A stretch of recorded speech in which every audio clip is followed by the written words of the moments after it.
Commander Zexrel stood on the bridge of his warship, watching the blue planet grow larger on the viewing screen. His 4 eyes gleamed with satisfaction as his clawed hand gestured toward the world below. The sensors showed a small settlement with basic infrastructure and minimal defenses. This would be an easy conquest, he thought. The Krethax Dominion had crushed 17 star systems in the past 10 years. Their warriors were feared across 3 sectors of space. Every species they encountered either surrendered quickly or died slowly.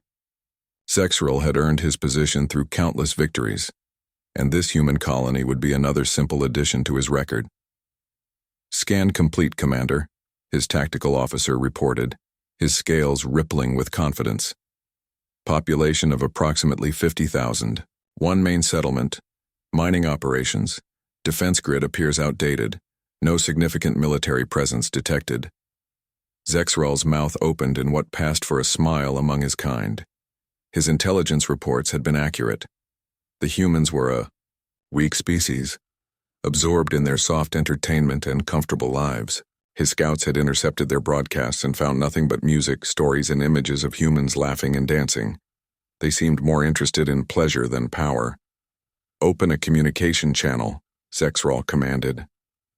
The screen flickered, and a human female appeared. She had dark hair pulled back from her face and wore simple work clothes. Her expression was calm, almost bored. This was Administrator Sarah Chen, leader of the mining colony on New Appalachia. "I am Commander Zexrel of the Krethax Dominion," he announced, his voice deep and threatening. "This world now belongs to us. You will surrender immediately and prepare to evacuate. You have 1 standard hour to comply. Resistance will result in your complete destruction." Sarah Chen looked at him for a long moment. Then she leaned back in her chair and crossed her arms. "No," she said simply. Zexrel felt confusion before anger. Had she misunderstood? "Perhaps you do not comprehend the situation. My fleet consists of 12 warships. Your colony has minimal defenses. Surrender is your only option for survival." "I understood you perfectly," Sarah replied, her voice polite but firm. "My answer is still no. This is human territory. You have entered it without permission and issued threats against human citizens. I suggest you leave immediately and apologize through proper diplomatic channels." The other Krethax officers on the bridge hissed with amusement. 1 human female was telling their battle fleet to leave? The arrogance was almost entertaining. Zexrel felt his anger rising. "You dare refuse? You dare make demands of the Krethax Dominion? Very well. You have chosen death. Prepare for attack." "That's unfortunate," Sarah said, and Zexrel noticed something in her eyes. Was it pity? "You should know that you've just triggered our distress beacon. Help is already on the way. Your reinforcements will arrive too late to save you." Zexrel snarled. He cut the communication and turned to his weapons officer. "Target their power generation facilities. Begin bombardment." The Krethax warships moved into position, their weapons charging with deadly energy. Zexrel watched with satisfaction as the first volley of plasma bolts streaked toward the colony below. This would be over quickly, and the humans would learn the price of defiance. But something was wrong. The plasma bolts didn't reach the surface. Instead, they exploded against invisible barriers, creating brilliant flashes of light in the atmosphere. Shield generators, far more powerful than the scans had indicated, were protecting the colony. "Impossible," the tactical officer shouted. "Their shields are military grade, not civilian equipment." Before Zexrel could respond, the ground below erupted with return fire. Hidden artillery positions concealed beneath the surface launched missiles and energy weapons at the Krethax ships. The warships' shields absorbed the attacks, but barely. These were not the weak defenses of a simple mining colony. "Evasive maneuvers," Zexrel ordered. "All ships combat formation." The bridge shook as another wave of missiles struck their shields. Warning alarms began to sound throughout the ship. Zexrel watched in growing disbelief as more and more defensive positions revealed themselves across the colony. The entire settlement was a fortress disguised to look harmless.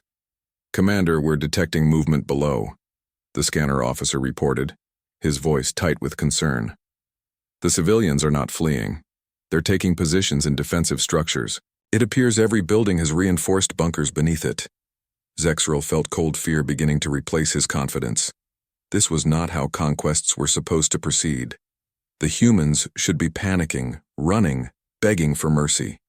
Instead, they were fighting back with coordinated precision that suggested extensive training and preparation.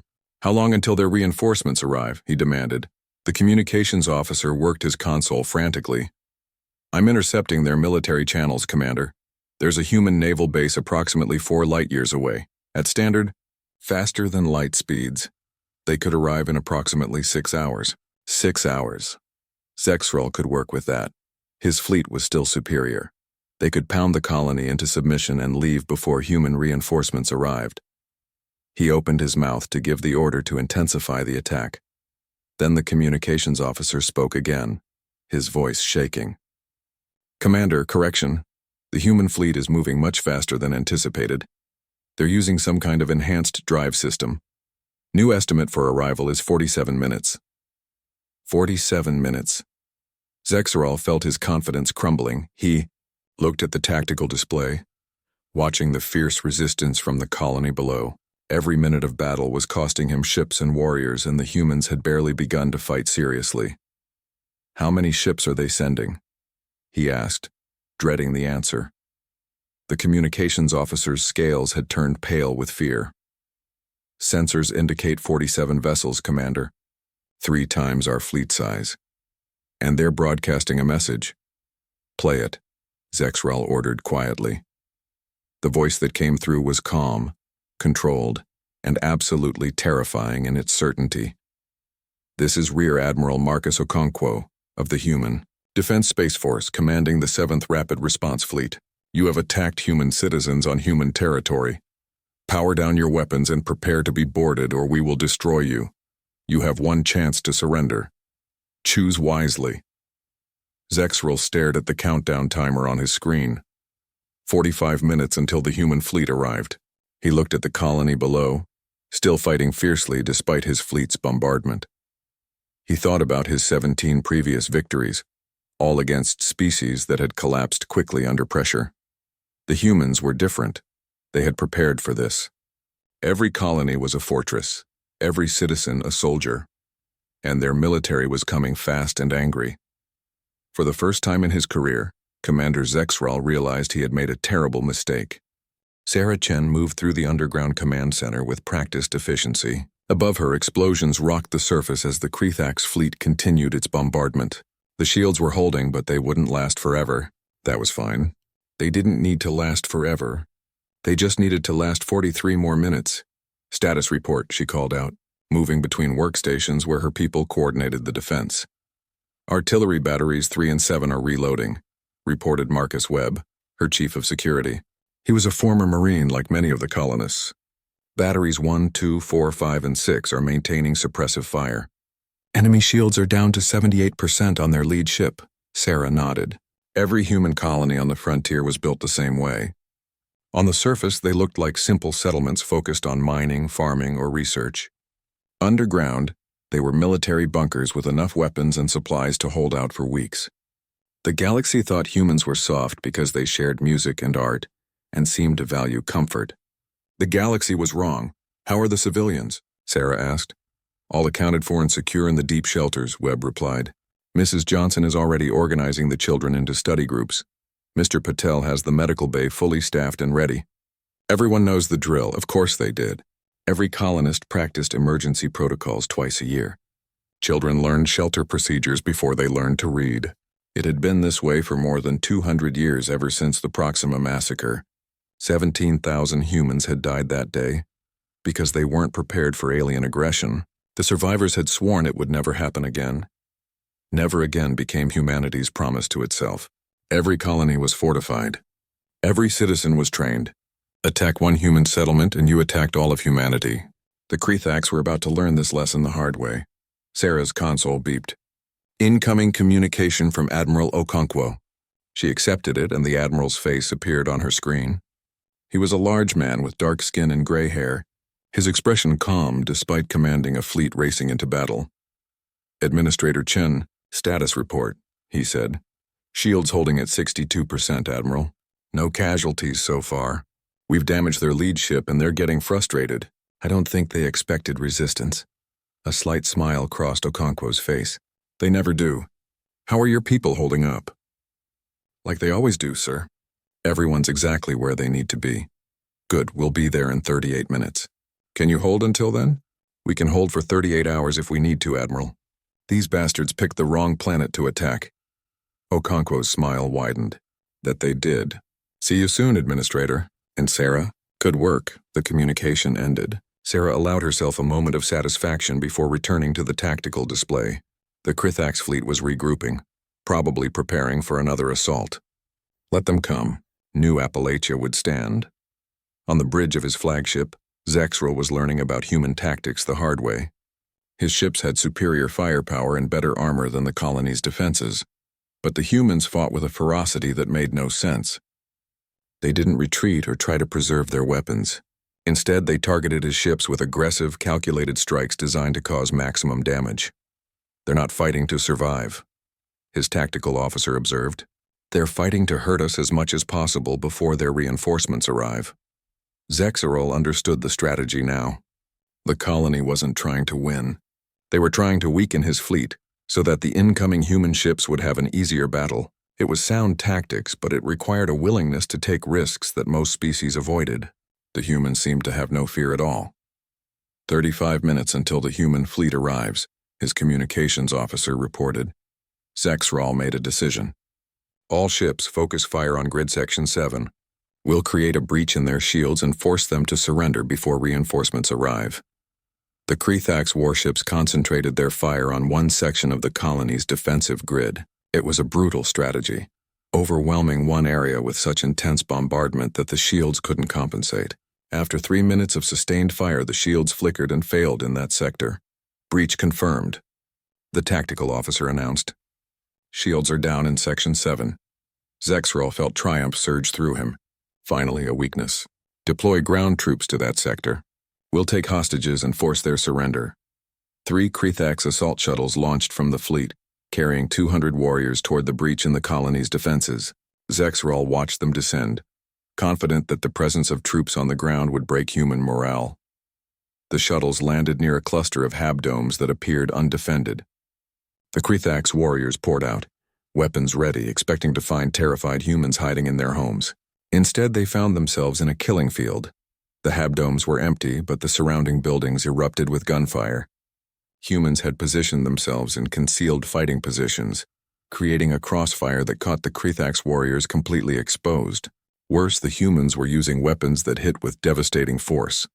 Sarah watched the battle through drone cameras, her expression grim.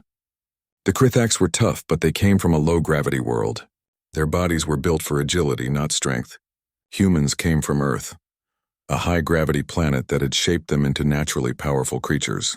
A human soldier could carry twice the armor and heavier weapons than a Krithax warrior. The Krithax were learning this difference now. Human bullets punched through their armor, human explosives shattered their formations, and when the fighting closed to hand-to-hand range, human soldiers proved stronger and more durable than the alien warriors had expected. Within 10 minutes, the Krithax ground assault was over. 60 warriors were dead. The rest were retreating back to their shuttles, dragging their wounded. Only one shuttle managed to take off. The other 2 were destroyed by missile fire before they could launch. Zexrel stared at his screens in horror. He had sent 200 of his best warriors, and fewer than 50 were returning. The humans had butchered them. 20 minutes until the human fleet arrives, the communications officer said quietly. Zexrel looked at the tactical display. His fleet was damaged. His warriors were demoralized. And 47 human warships were about to arrive, commanded by species that had just demonstrated they knew how to fight with brutal efficiency. He opened a communication channel to his fleet. All ships prepare to retreat. We're leaving this system. Commander, our honor demands, one of his captains began. Our honor demands we survive to report what we've learned, Zexrel roared. These humans are not the weak prey we thought they were. We're leaving. Now. The Krithax fleet began to turn away from New Appalachia, their engines powering up for retreat. But as they started to accelerate toward the system's edge, space itself seemed to ripple. 47 human warships dropped out of faster-than-light travel, appearing in perfect formation between the Krethax fleet and their escape route. The human ships were sleek and deadly, bristling with weapons. At their center was a massive dreadnought, larger than any ship Zexral had ever seen.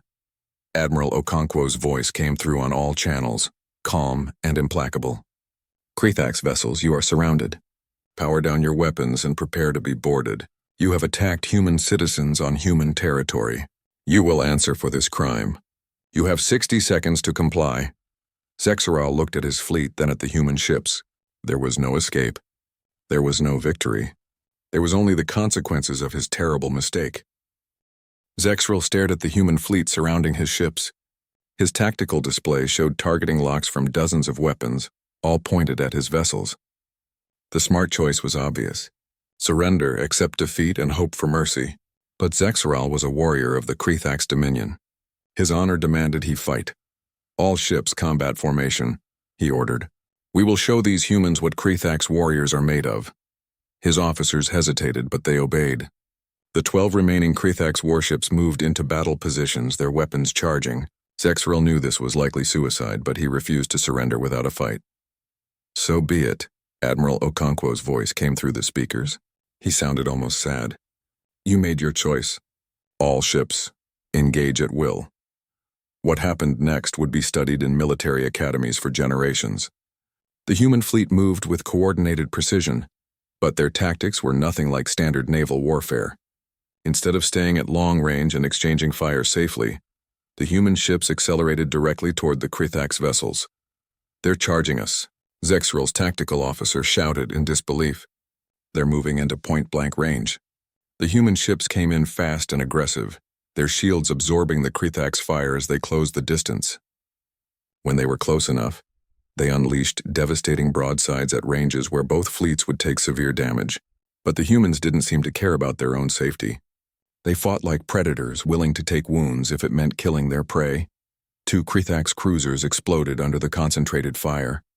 A third had its engines destroyed and began tumbling through space. The human ships, meanwhile, were taking damage but kept fighting. One human destroyer had its shields collapse and took direct hits to its hull. But instead of retreating, it accelerated harder and rammed directly into a Krethax frigate. Both ships were destroyed in the collision. Zexral couldn't believe what he was seeing. The humans had deliberately sacrificed one of their own ships to destroy his. Who fought like that? What kind of species was willing to die just to hurt their enemy? "They're insane," one of his officers screamed. "They fight like beasts." But they weren't beasts, Zexral realized. They were warriors who understood that protecting their people required absolute commitment. The humans weren't fighting for territory or resources. They were fighting because the Krethax had attacked their colony, their families, their home, and they would accept any cost to punish that attack. A human boarding pod slammed into Zexral's flagship. Then another. And another. Warning klaxons blared throughout the ship as human marines cut through the hull and entered his vessel. "Repel boarders," Zexral ordered. "All warriors to the breach points." Krethax soldiers rushed to confront the human intruders, confident in their combat training and superior numbers. But when they met the human marines in the corridors of the ship, they encountered another terrible surprise. Human soldiers were built like tanks. They wore heavy armor that would have slowed down a Krethax warrior to a crawl, but the humans moved easily under the weight. They carried weapons that took 2 hands for a Krethax to hold, but the humans wielded them with one hand while using the other for grenades or combat tools. In close quarters combat, the Krethax learned what it meant to fight creatures from a high-gravity world. A human punch could break a Krethax soldier's bones. A human tackle could smash them into walls hard enough to crack their armor. The humans fought with a combination of discipline and raw physical power that the Krethax couldn't match. Within minutes, the human marines had secured 3 decks of Zexral's flagship. The Krethax warriors fell back, shocked and demoralized. These weren't the soft creatures they had expected. These were apex predators in armor. Zexral retreated to his command deck with his remaining officers, sealing the blast doors behind them. He knew it was only a matter of time before the humans cut through, but he needed to understand what had gone so wrong. "Get me information on these humans," he demanded. "Everything our databases have." His intelligence officer worked frantically at his console. "Commander, I'm accessing the Galactic Council's shared databases. There's extensive information on humanity. It appears they've been a spacefaring species for over 400 years. What else? Zexrel asked, feeling dread growing in his chest. They have a reputation, Commander. Other species call them the Iron Endurance. They fought a war called the Orion Conflict that lasted 40 years against 3 separate alien coalitions. The humans won. They have a military doctrine called the Kinship Protocol. Any attack on human citizens is treated as an attack on all of humanity. Their response is always total mobilization. Zexrel felt his legs weaken. Why wasn't this in our intelligence reports? Because no one attacks humans, Commander. The intelligence officer said quietly. Everyone knows better.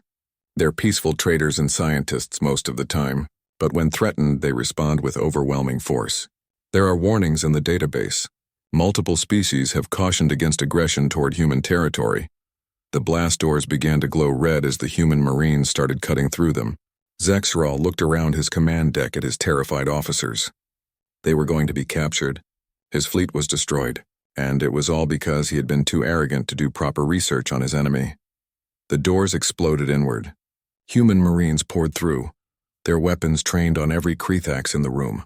Zexrel considered fighting, considered dying with honor, but he realized that his death would accomplish nothing. He needed to live to warn his people about what he had learned. I surrender, he said, raising his hands. I will not resist. The human marines secured the command deck quickly and efficiently. One of them, a lieutenant with dark skin and hard eyes, approached Zexrel. The human was wounded, blood seeping through his armor from a shot to his shoulder, but he stood straight and strong despite the injury. Commander Zexrel, I presume, the human said. His voice was tight with pain and anger. I'm Lieutenant James Park. You're under arrest for attacking New Appalachia and killing human citizens. I killed no one, Zexrel protested. Your colony held. You killed the crew of the destroyer that rammed your frigate, Park replied. 37 men and women who died to stop you. You're responsible for their deaths. Zexrel had no answer for that. He remained silent as the humans placed restraints on him and his officers. As they were being led away, Zexrel turned to Lieutenant Park. I need to send a message to my government, he said. To warn them. Park looked at him with cold eyes. Warn them about what? That attacking humans is suicide, Zexrel replied honestly. That we made a terrible mistake. That they need to prepare for the consequences. Park's expression softened slightly. Too late for warnings, Commander. Admiral Okonkwo has already transmitted a full report to the Galactic Council. Every species in known space now knows what you did, and more human fleets are already on their way to your borders. You started something today that you can't stop. Zexrel felt true fear for the first time in his life. Not fear for himself, but fear for his entire species. The Krethax Dominion had conquered 17 systems because they had only fought weaker species. Now they had attacked the wrong target and humanity was coming. What will happen to my people? He asked quietly. Lieutenant Park looked at him for a long moment. That depends on what your government does next. If they're smart, they'll surrender and negotiate peace. If they're stupid like you, they'll fight. He paused. And if they fight, you'll learn what total human mobilization really means. As Zexrel was led to the brig, he thought about the irony. He had entered human territory expecting an easy victory. Instead, he had unleashed a storm that might destroy everything his people had built. He had tried his luck in human space, and he regretted it with every fiber of his being. The surviving Krethax ships limped through space, their engines straining as they fled toward their own territory. Zexrel was a prisoner now, locked in a cell aboard Admiral Okonkwo's flagship, the HDSF Indomitable. 4 of his ships had managed to escape the battle around New Appalachia, but the human fleet was pursuing them relentlessly. In his cell, Zexrel had nothing to do but watch the reports coming through on the monitor the humans had left active. He suspected they wanted him to see what was happening. They wanted him to understand the full scope of his mistake. The Galactic Council had called an emergency session. Representatives from hundreds of species gathered to discuss the Krethax attack on New Appalachia. Zexrel watched as the human ambassador presented evidence of the unprovoked assault. The video footage was damning. His fleet entering human space without warning. His ultimatum to the colony. His order to attack. But what shocked Zexrel more was the reaction from other species. He expected them to be horrified at the human response, at the aggressive pursuit and destruction of his fleet. Instead, they were horrified at the Krethax. The Vexenari ambassador, a tall being with crystalline skin, addressed the council chamber. The Krethax Dominion has committed an act of profound foolishness. Did they really attack humans? In their own territory? With their families present? The Krethax have not merely violated diplomatic protocols, they have signed their own death warrant. Other ambassadors agreed. The Threll representative, the Morvian delegate, even the usually neutral Kickstar observers all expressed shock at the Krethax aggression. None of them criticized humanity's response. Instead, they seemed to consider it inevitable and deserved. Zexrel didn't understand. Why wasn't anyone condemning the humans for their violent retaliation? Why did everyone seem to think the Krethax had brought this on themselves? Admiral Okonkwo visited him that evening. The human pulled up a chair outside the cell's energy barrier and sat down, looking tired but satisfied. "You're confused," Okonkwo said. "It wasn't a question." "The galaxy sees my people as the villains," Zexrel replied. "We are warriors. We fight. Why are we condemned while you are praised?" Okonkwo leaned back in his chair. "Because there's a difference between warriors and bullies, Commander. The Krethax Dominion conquered 17 systems. I've read the reports. Every one of those conquests was against species weaker than you. Mining colonies, agricultural worlds, scientific outposts. You never fought anyone who could hit back. You're not warriors. You're predators who only attack the weak." Zexrel wanted to argue, but the words died in his throat. Because Okonkwo was right. Every Krethax conquest had been carefully calculated to ensure victory. They had never challenged a truly powerful opponent. "Humans have a different philosophy," Okonkwo continued. "We don't look for fights. We'd rather trade, explore, and share knowledge. But when someone attacks our people, we don't care how big they are or how tough they think they are. We will fight to protect our own. That's why the galaxy respects us. Not because we're violent, but because we're reliable. Everyone knows that if you trade fairly with humans, we're the best partners you can have. And everyone knows that if you hurt humans, we're the worst enemy you can imagine." "My government will fight," Zexrel said. "The Dominion will never surrender to humans." Okonkwo's expression grew sad. "I know. That's why 4 more human fleets are already on their way to your borders. 1,600 ships total. We really hoped your government would be smart enough to avoid this, but our intelligence suggests they're going to defend their honor instead." 1,600 ships. Zexrel felt his hope die. The entire Krethax military consisted of maybe 300 warships spread across their conquered territories. The humans were bringing 5 times that number to their border. "You'll destroy us," Zexrel whispered. "We'll destroy your military," Okonkwo corrected. "Your government. Your ability to wage war. But we won't destroy your people. Humans don't commit genocide, Commander. We'll defeat you. Occupy your worlds until you establish a peaceful government, and then we'll help you rebuild. That's how humans fight wars. We hit hard, we win completely, and then we help our enemies recover. It's not about revenge. It's about making sure you never threaten us again." Over the next 3 days, Zexrel watched as the situation escalated. His 4 escaping ships were intercepted at the border of Krethax space by another human fleet that had come from a different direction. The human admiral offered the same terms as before: surrender or be destroyed. The Krethax captains chose to fight. Their ships were obliterated in less than 6 minutes. The Krethax Dominion government, upon learning that their exploratory force had been destroyed and that human fleets were approaching their territory, made a catastrophic decision. Instead of negotiating, instead of apologizing, instead of seeking peace, they declared war on humanity.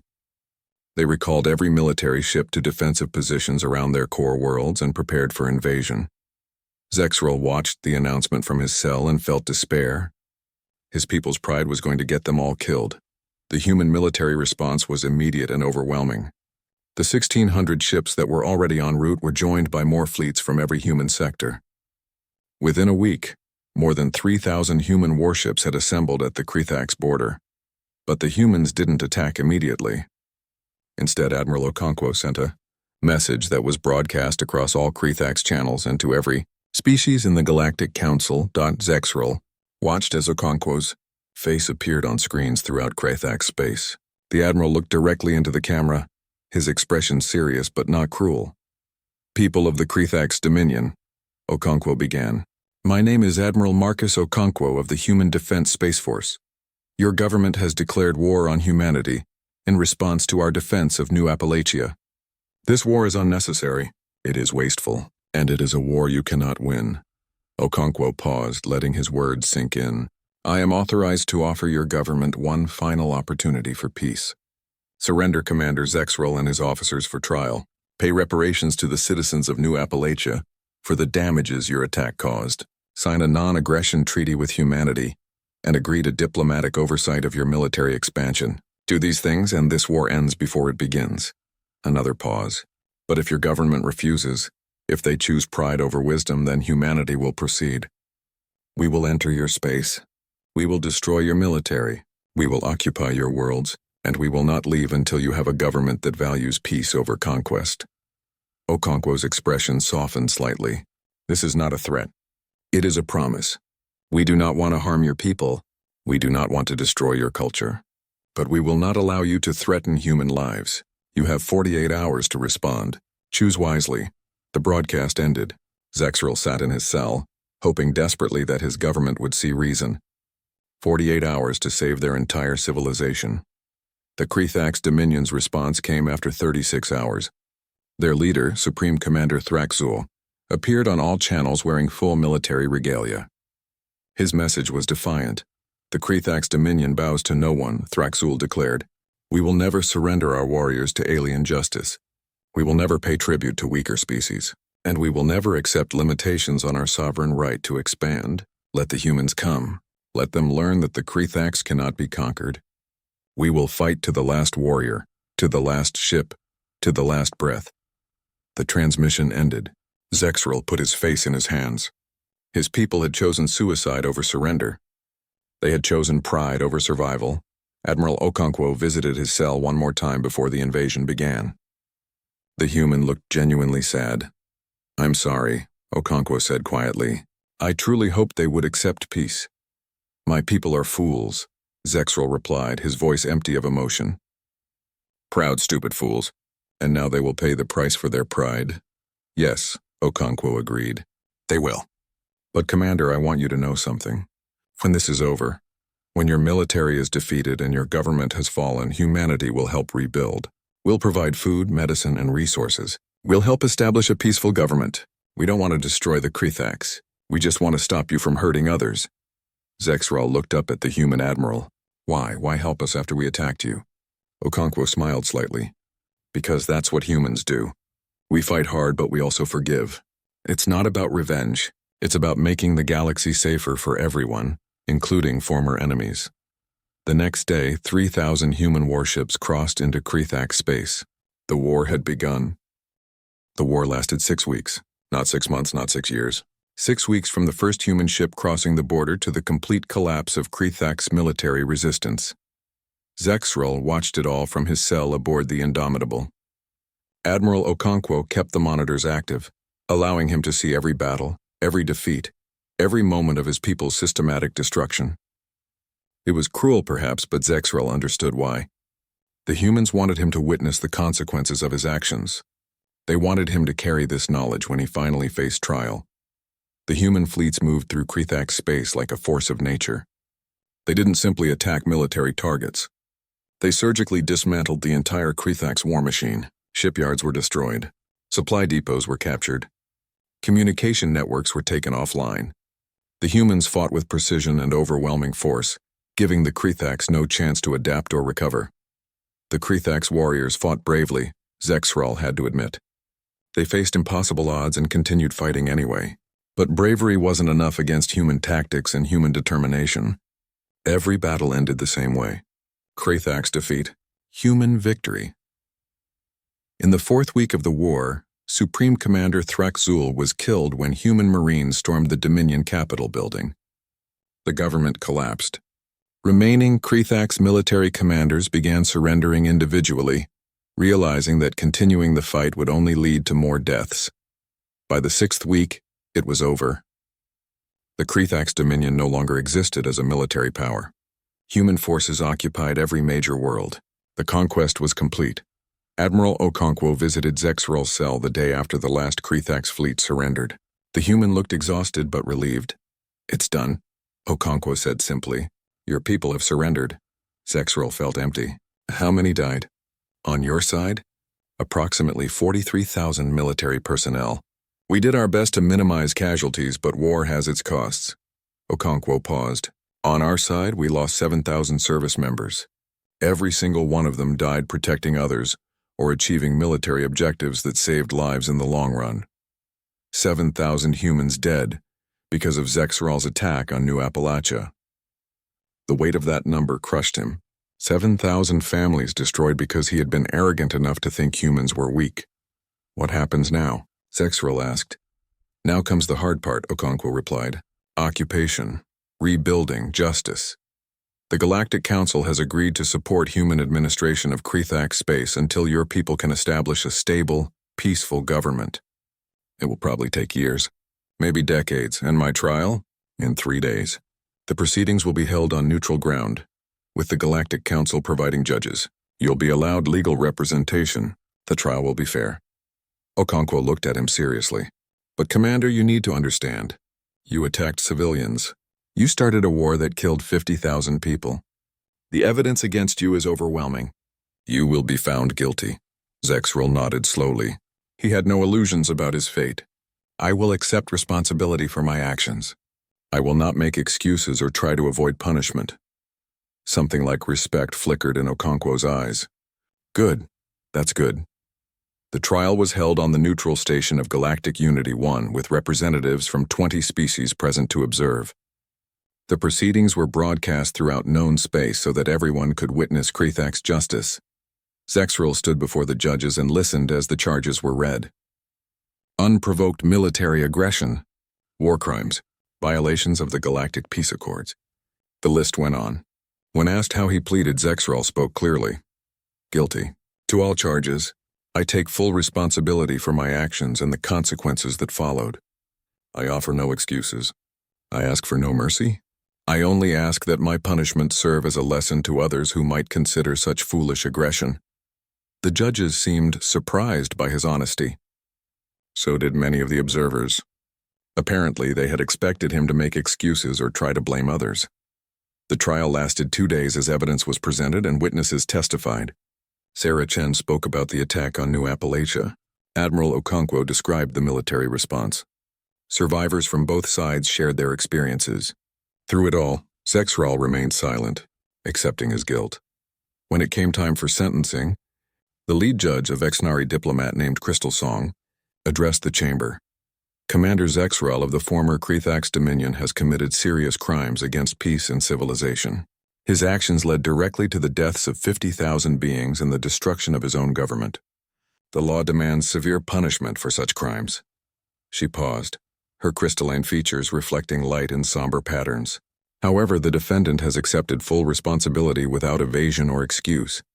He has shown genuine remorse and understanding of his mistakes.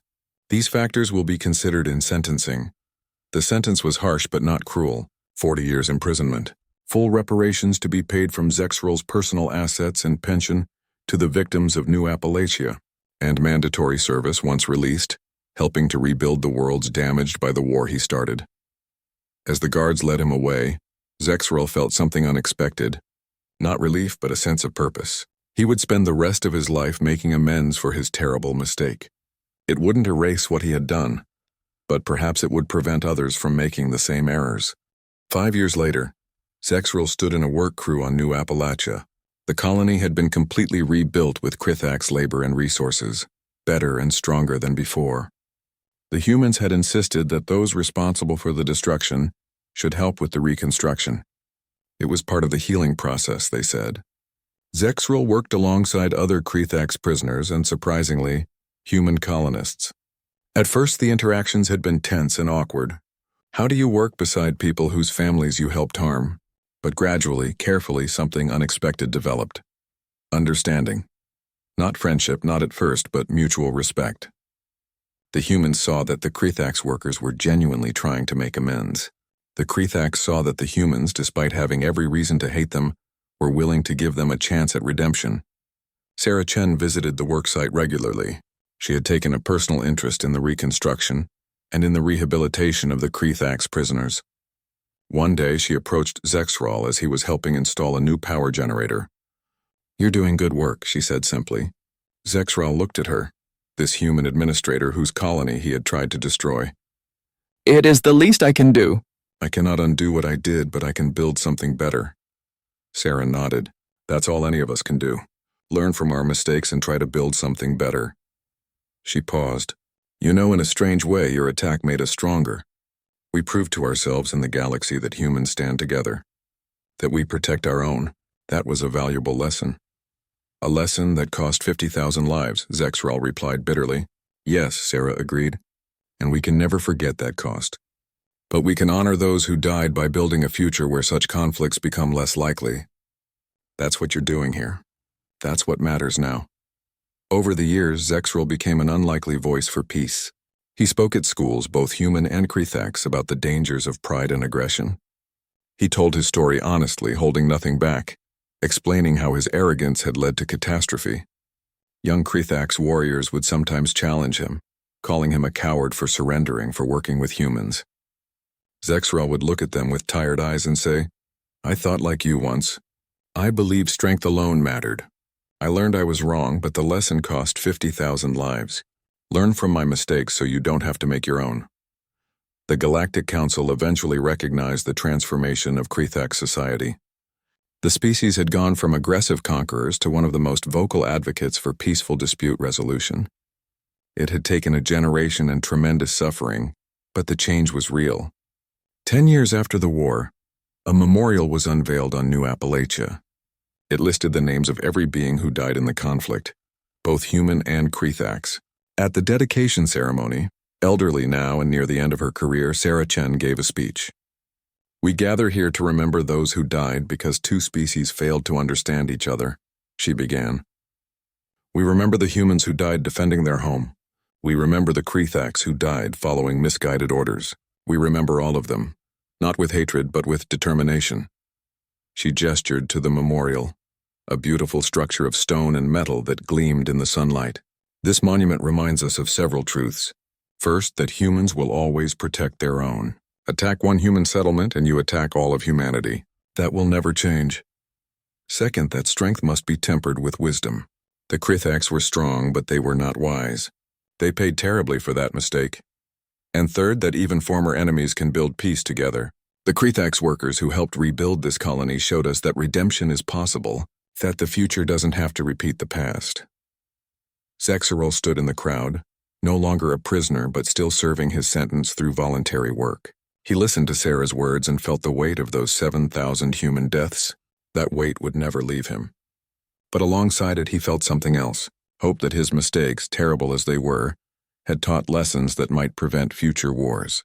At the edge of human space, new warning beacons had been installed. They broadcast in every known language a message simple and clear: human territory. We come in peace and trade in friendship. We share knowledge and culture freely, but harm our people, threaten our families, attack our homes, and you will face the full might of humanity united. We do not seek war, but we will never abandon our own. This is not a threat. This is a promise. You have been warned." Other species, both old and new to the galactic community, saw these beacons and understood. Humanity was not to be trifled with. They were peaceful, yes. They were generous and curious and eager to cooperate. But they were also utterly committed to protecting their people. The Krethax had learned this lesson the hard way. They had entered human territory, tried their luck, and regretted it immediately.